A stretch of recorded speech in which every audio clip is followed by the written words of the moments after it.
दुसऱ्या तपाकडे 2 वर्ष या ठिकाणी राहिलेले आहेत. एक तर पूर्ण झालेलं आहे आणि निश्चितच दुसऱ्या तपापर्यंत हा कार्यक्रम अग्रेसर होतो आहे. त्यानिमित्तानं आजची या ठिकाणी 4थ्या दिवसाची कीर्तनरूपी सेवा या ठिकाणी समस्त ग्रामस्थ सप्ताह कमिटी यांच्या नियोजनातून तसेच ज्यांच्या विशेष संपर्कातून सौजन्यातून या ठिकाणी माझ्याकडे ही सेवा आली असे माझ्यावर नितांत प्रेम करणारे आमचे परमस्नेही परमार्थस्नेही आदरणीय चंद्रकांतदादा मुंगसे यांनी या ठिकाणी मला या सेवेचं प्रतिपादन केलं, संपर्क केला. तसेच आदरणीय विजयताई मुंगसे यांनी या कार्यक्रमासाठी प्रतिपादन केलं, संपर्क केला. यांच्या विशेष संपर्कातून सज्जन आहोत. तसे सप्ताह कमिटी आहे यांच्या विशेष नियोजनातून तुमच्या सगळ्यांच्या भेटीचा आलेला योग आहे. विठ्ठल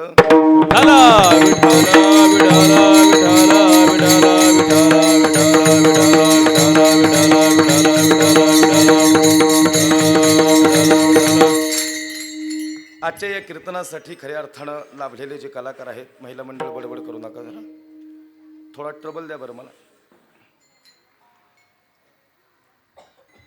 आज पहिली चाल ज्यांनी सुंदर अशा पद्धतीने गायली असे हरिभक्त परायण रामदास महाराज आणि अमोल महाराज दोघांसाठी टाळी वाजवा. दोन्ही महाराजांनी याआधी मला कीर्तनाला साथ केलेली आहे आणि काय होते रोज फिरल्यामुळे लक्षात येत नाही लगेच नावं, आणि सगळी नावं सगळ्यांची सारखीच आहे. राम क्या, रहीम क्या, कबीर क्या, सभी की है. खऱ्या अर्थानं दोन्ही महाराज आहेत, त्यांच्यासाठी धन्यवाद. या ठिकाणी टाळकरी आहेत, त्या टाळकऱ्यांसाठी एकदा जोरदार टाळी वाजवा. पकवाजाची साथ करतायत हरिभक्त परायण, त्यांनी आधीही या ठिकाणी माझ्या कीर्तनाला साथ केली असे कृष्णा महाराजांसाठी टाळी वाजवा. नावी सर्ववर नावासाठी क्षमस्व. या ठिकाणी आजच्या या कीर्तनासाठी मला जे साथ करायला आलेत, ज्यांच्यामुळं मी इथं उभा आहे, इथंच नाही तर अखंड महाराष्ट्रच नाही तर 5 राज्यात जाऊन कीर्तन करण्याची शक्ती, संधी, प्रेरणा, प्रोत्साहन मला ज्यांच्यामुळे मिळतं आणि देखील आयुष्यभर मिळत राहीन असे माझे पारमार्थिक गुरु, महाराष्ट्रातील नामांकित ज्येष्ठ कीर्तनकार, संगीत विशारद, हरिभक्त परायण माझे वडील नूर मोहम्मद महाराज आत्तार. या ठिकाणी बाबा स्वतः आलेले आहेत, या ठिकाणी त्यांचं धन्यवाद. या कार्यक्रमासाठी ज्यांचं सहकार्य आहे त्यांचं धन्यवाद. पंचकृषीतून आलेले कीर्तनकार, प्रवचनकार, अनेक क्षेत्रातील मंडळी आहेत, सामाजिक, राजकीय, धार्मिक क्षेत्र, शैक्षणिक क्षेत्र, सहकार क्षेत्र, अनेक क्षेत्रातून या कीर्तना श्रवण करण्यासाठी मंडळी आहेत, त्यांचं धन्यवाद. या कार्यक्रमाच्या अनुषंगानं बोलत असताना थोडंसं मला यायला विलंब झाला 10-20 मिनटं, त्यासाठी मी प्रथमतः सगळ्यांची माफी मागतो. सज्जन हो, अतिशय सुंदर या ठिकाणी उत्साह साजरा होतोय. माझा आवाज क्लिअर येतोय का महिला मंडळ बसल्यापैकी? थोडासा इको कमी करायचा, थोडा इको कमी करायचा, थोडा लाईटली, थोडा इफेक्ट ठेवायचा, थोडा गेन द्या आता लाईटली. हॅलो. विठ्ठल विठ्ठल विठ्ठल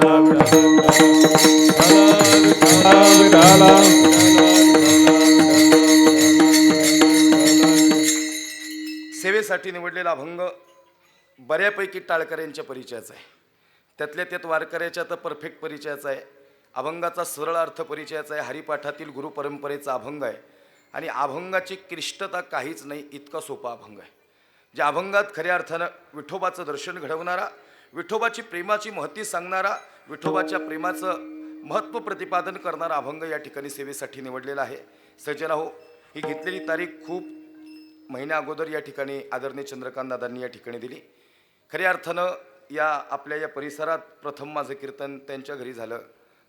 या ठिकाणी त्यांच्या चिरंजीवांच्या या ठिकाणी पुण्यस्मरणानिमित्त आणि या दुःखद प्रसंगी खऱ्या अर्थानं कीर्तन करत असताना या ठिकाणी त्यांच्या आई आहेत आणि वडील आहेत, या दोघांनी मला प्रतिपादन केलं होतं. त्या अनुषंगानं तुमच्या या भागातून कीर्तनाला सुरुवात झाली आणि त्यानंतर अनेक कीर्तनं पलीकडच्याही भागात काही कीर्तनं झालेली आहेत.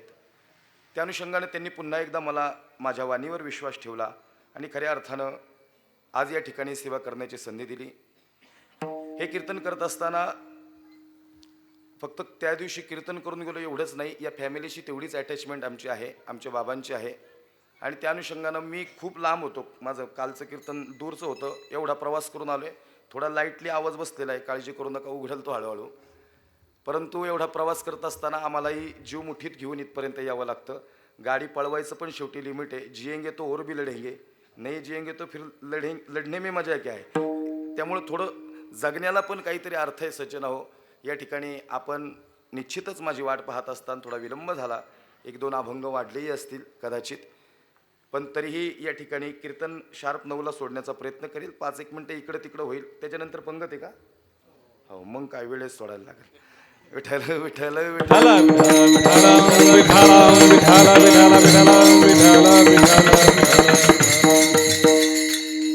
त्यांनी मला चंद्रकांत भाऊंनी सांगितलं नाही बरं का, नाव वगैरे घ्या, मला माऊलीदादा मुंगसे आहेत, त्यांनी मला संपर्क केला होता. माझा जास्त परिचय नाही इथं कुणाचा जास्त. खऱ्या अर्थानं त्यांचं सामाजिक सेवेतलं चंद्रकांत भाऊंचं काम चांगलं आहे. नाही तर आम्ही गावोगावी गेलो, आम्हाला पहिला अनुभव येतो, कुणीतरी आमच्या कानात येऊन सांगतो, महाराज तेवढं तंटामुक्ती अध्यक्ष पहिलं माझं नाव आलं पाहिजे बघा, बाकी सगळं राहू द्या, पहिलं नाव घ्या. खऱ्या अर्थानं तुमच्या मनाचं सगळ्यांचं मोठं पण इथं कुणी मला येऊन कानात सांगितलं नाही की नाव घ्या. काय होतं, एखाद्याचं नाव घ्यायचं आणि एखाद्याचं राहिलं की ते तेवढ्यावर रुसून बसते, आणि ते आता हे काय रुसवा फुगवा ह्याचा परमार्थ राहिला का? चुकून एखाद्या वेळेस कधी कधी पत्रिकेत नाव राहून जातं एखाद्याचं, ते काय जाणून बुजून थोडीच करतं कोणी, मग त्याच्यात रुसायचं नसतं. खऱ्या अर्थानं प्रेम करणारा परमेश्वर आहे, पांडुरंग परमात्मा आहे. या ठिकाणी आळंदीत या परिवाराची पहिली भेट झाली होती. आळंदीत आमचे परमस्नेही या ठिकाणी सोमनाथ महाराज भालेराव यांच्या संस्थेवर खऱ्या अर्थानं या यात्रेमध्ये या ठिकाणी कीर्तन करण्याचा हा प्रसंग माऊलींच्या समाधी सोहळ्याच्या दरम्यान आला, आणि त्यानिमित्तानं खऱ्या अर्थानं तिथून या परिवारानं या ठिकाणी संपर्क केला, आणि त्यानंतर ही असणारी ओळख आहे, जिव्हाळ्याचे असणारे संबंध आहेत, आत्मीयता आहे, आणि त्या अनुषंगानं मागही 2-3 वेळा तारीख देण्याचा प्रयत्न झाला, पण तारीख शिल्लक नसल्यामुळं मी दादांना म्हटलो की एवढ्यावर माफी करा, पण हा कार्यक्रम घ्यायची जबाबदारी त्यांनी माझ्यावर दिली आहे, ही मोठी जबाबदारी आहे. आणि हे कीर्तन त्या अनुषंगानं माझ्या अल्पशा बुद्धीने जसं जमल तसं अभंग सोडवणार आहे. फक्त अभंग सेवेसाठी निवडलं आहे. याआधी भरपूर वेळा अभंग घेतला असेल, परंतु अभंग जरी कधी जरी रिपीट झाला तरी चिंतन रिपीट होईल असं नाही आहे, कारण अभंगाचं चिंतन प्रत्येक वेळेस जसे बसलेले श्रोते आहेत त्यांच्या चेहऱ्याकडे बघून चिंतन कदाचित बदलत असतं. त्या अनुषंगानं प्रयत्न करताना बसलेले वारकरी आहेत त्यांना परफेक्ट अभंग माहिती, ज्यांना हरिपाठ माहिती आहे त्यांना माहिती आहे, गुरुपरंपरेतला हरिपाठातील अभंग आहे, माझ्या विठोबाचा कैसा प्रेम भाव आणि आपणची देव होय गुरु. अभंग इतकं सोपं आहे की अभंग गायल्यानंतरच त्याचा अर्थ समजला आहे, पण खऱ्या अर्थानं भावार्थ सांगणं गरजेचं आहे. शेवटच्या 20 मिनिटात छत्रपती शिवाजी राजांवर बोलणार आहे. आपण या मातीतले आहोत, ही महाराष्ट्राची माती आहे, ही त्यागाची माती आहे, ही बलिदानाची माती आहे. खरं तर आवाज बसलेला आहे, पण तरी प्रयत्न करेल, कारण की आवाज बसल्यावर छत्रपती सांगणं लय अवघड असतं, कारण छत्रपती हे मुळमुळीत आवाजात सांगण्याचा विषय नाही, ते हाय स्केलला सांगावं लागतं. राजेंनी तसं काम केलं, आणि खरं सांगू कीर्तनात राजे का सांगायचे, बऱ्याच जणांनी अनेक प्रश्न नेहमी विचारला गेले, पण प्रातस्मरणीय जगन्नाथांना पवारांचं वाक्य आहे की छत्रपती शिवाजीराजे हा कीर्तनाचा विषय जरी नसला तरी कीर्तनातील एक विषय नक्की असावा. त्या अनुषंगानं कीर्तनातील एक शेवटचा 15 ते 20 मिनिटं छत्रपती या विषयांना स्पर्श करेल आणि खऱ्या अर्थानं सेवेला पूर्णविराम देईल. विठ्ठल विठ्ठल